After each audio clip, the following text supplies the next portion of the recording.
হয়েছে শান্তি এবার?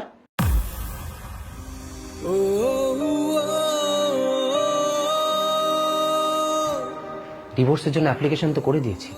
কোর্ট থেকে বলেছে 6 মাস সেপারেশনে থাকতে, তারপর ডিসিশন জানাবে। 3 দিন পর এমনি তুমি সবকিছু ব্যাগপত্র গুছিয়ে বাপের বাড়ি চলে যাচ্ছ। তাহলে কি দরকার ছিল সকাল সকাল ঘুম থেকে উঠে উকিলের বাড়িতে যাওয়ার? যাওয়ার দরকার ছিল, কারণ আমি তোমার সাথে আর থাকতে পারছি না। প্রত্যেক দিনের এই অশান্তি আমার আর ভালো লাগছে না। ও আচ্ছা আচ্ছা আচ্ছা, আমি আমি আমি আমি আমি শুধু তোমার সাথে ঝগড়া করি, অশান্তি করি? হ্যাঁ হ্যাঁ, তুমিই করো। ছোট ছোট বিষয় নিয়ে রোজ রোজ অশান্তি করো। বাহ, আর সেই ছোট ছোট বিষয়গুলোকে টেনে টেনে বড় করে কে? তুমি। বললাম না, তুমি কোনোদিনও শুধরাবে না, আর আমাদের মধ্যে ঝগড়া কোনোদিনও থামবে না। রোজ রোজ আমাদের মধ্যে একই অশান্তি হবে। তাই আমি তোমার সাথে আর একটা দিনও থাকবো না।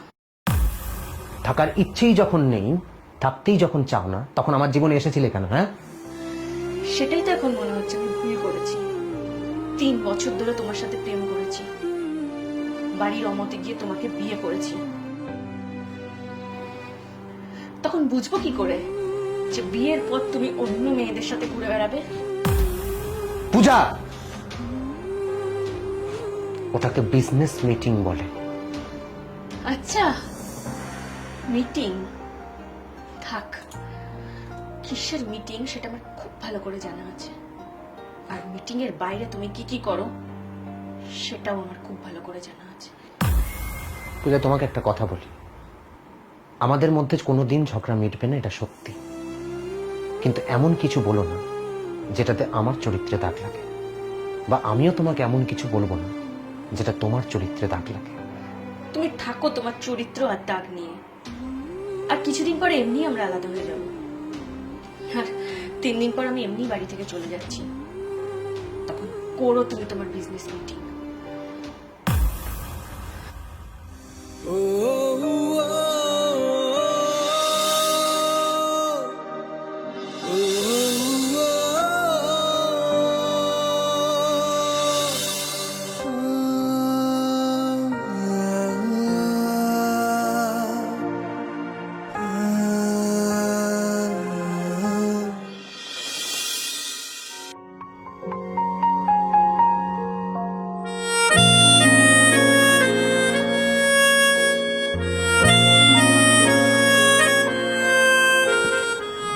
কি ব্যাপার, এভাবে কি দেখছো? তোমাকে মারবো কিন্তু। মারছই তো। আমি তো তোমাকে ছুঁয়ে নি। ওটাই তো, না ছুঁয়ে চোখ দিয়ে যেভাবে মারছো।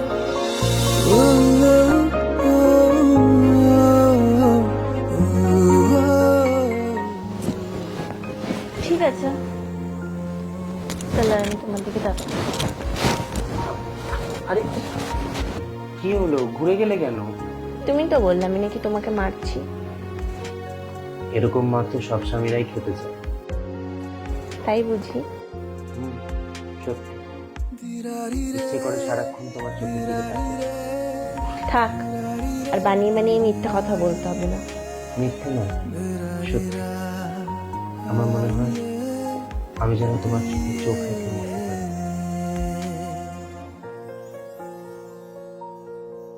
আবার বাজে কথা বলছো? বাজে কথা কিছু, মরতে তো একদিন হবেই। আবার?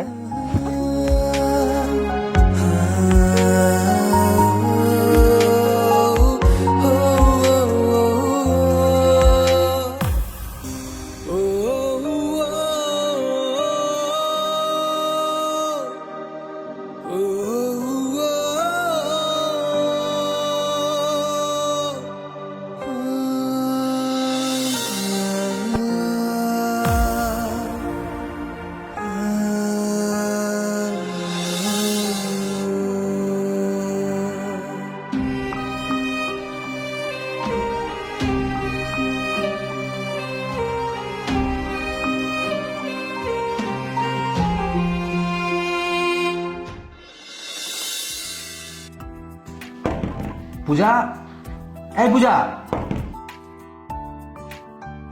ও পূজা, গেটটা খোলো। তুমি তো জানো সকালবেলা আমি ঘুম থেকে উঠে দাঁড়াতে পারি না। কেন প্রতিদিন ডিস্টার্ব করো বলো তো?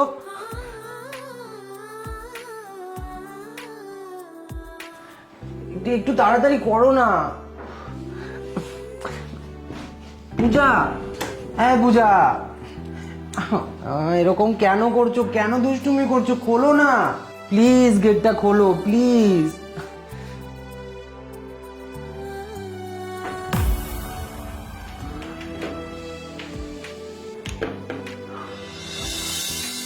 কি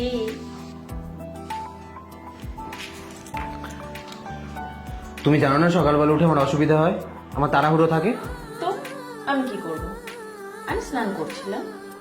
স্নান করছিলাম, দেখাচ্ছি মজা।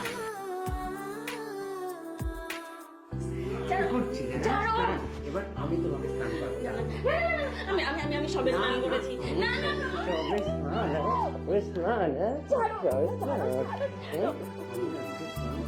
না, না, আর দুধ না।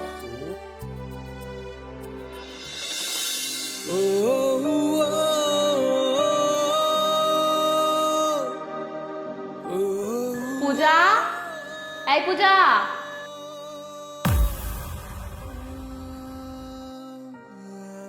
পূজা, শুনতে পাচ্ছ?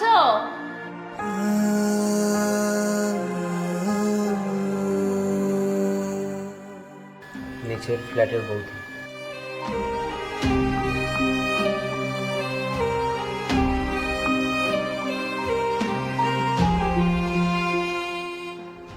হ্যাঁ বৌদি বল। এই পূজা, শোনো না, তোমার দাদা আর আমি আজকে একটু সিনেমা দেখতে যাচ্ছি। আর দেখো না, আজকেই বাড়িতে একজন আত্মীয় আসছে। তোমার কাছে একটু চাবিটা রেখে যাচ্ছি, একটু দিয়ে দিও তো। আচ্ছা ঠিক আছে, তুমি দিয়ে যেও, আমি দিয়ে দেবো।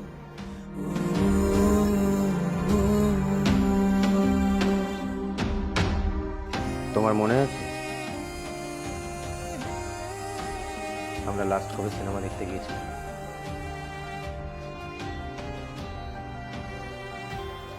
8ই ফেব্রুয়ারি, পাঠান, বিকেল 4:25 শো। টিকিটের দাম ছিল 480 টাকা, আর সিট নাম্বার এই ছিল 11 তোমার এত কিছু মনে আছে? তোমারও তো মনে আছে।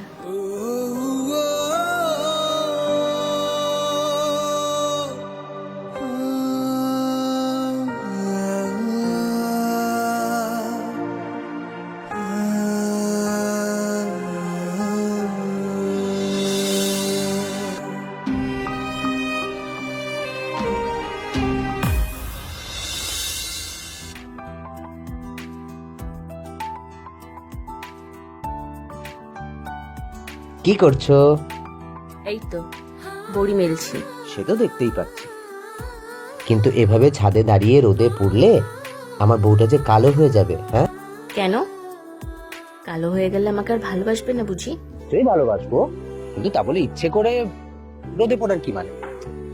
বড়ি খেতে তো তুমি ভালোবাসো, তাই কয়েকটা বড়ি দিচ্ছিলাম। ভালোবাসি, কিন্তু কিন্তু কিন্তু কি? আমি কালো হয়ে গেলে, দেখতে খারাপ হয়ে গেলে তুমি অন্য মেয়ের কাছে চলে যাবে? ভেবে দেখিনি কখনো, তবে আইডিয়াটা কিন্তু খারাপ নয়। মানে একটা সুন্দরী মেয়ে যদি আচ্ছা তবে রে, ছাড়ো। কেউ ছুঁয়ে দেখুক না তোমায়, খুন করে দেব। এত ভালোবাসো আমায়?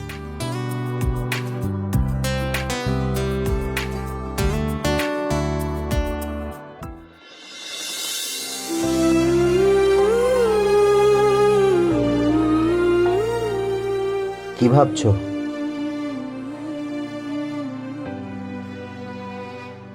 কিছু না, এমনি এখানে এসে দাঁড়িয়েছি। অনেক কিছু মনে পড়ছে, আর আমার মন খারাপ হলে তো আমি এখানে এসেই দাঁড়িয়ে থাকি। আসলে এই জায়গাটা আমার অনেক পছন্দের। আমারও।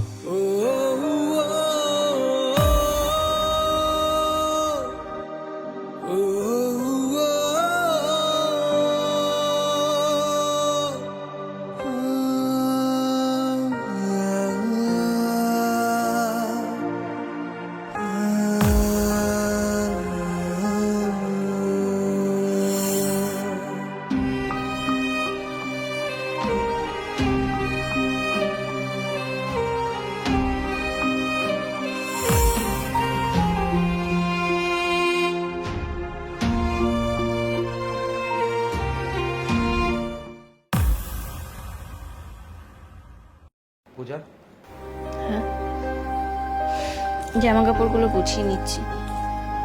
তুমি কি কালকে সকালেই চলে যাবে? হুম।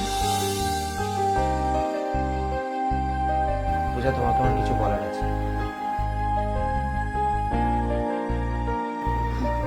স্বর্ণ, আমারও তোমাকে কিছু বলার আছে। আমরা কি আবার নতুন করে শুরু করতে পারি না?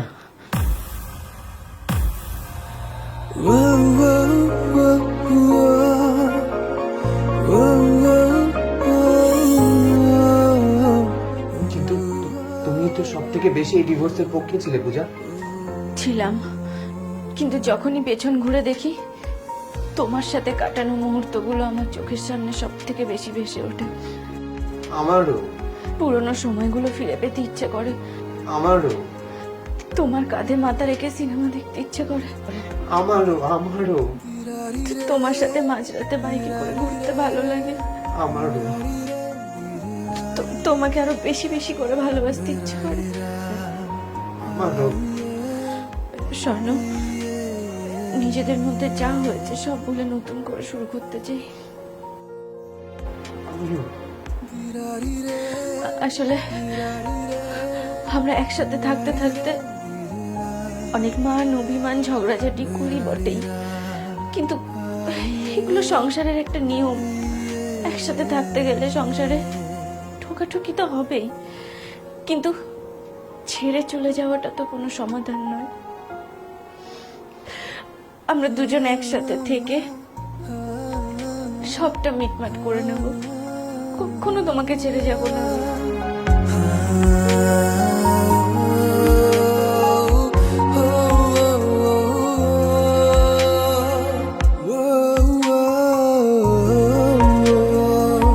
আমরা আবার সম্পর্কটাকে নতুন করে সময় দেব। আমরা নতুন করে বাঁচবো, নতুন নতুন জীবন শুরু করবো। আই প্রমিস, এবার আর আমি তোমাকে কোনো অভিযোগ করার সুযোগ দেব না। আমিও তোমাকে আর কোনো রকম কোনো অভিযোগ করার সুযোগ দেব না।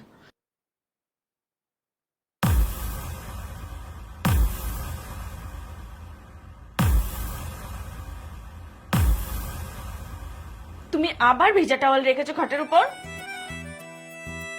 ভেজা টাওয়ালটা খাটে রেখেছো কেন আবার? আরে বাবা, একটা টাওয়েলই তো, এত চিৎকার করার কি আছে? বাদ দাও না। স্বর্ণ, এই ভেজা টাওয়ালের জন্য প্রতিদিন আমাদের মধ্যে অশান্তি।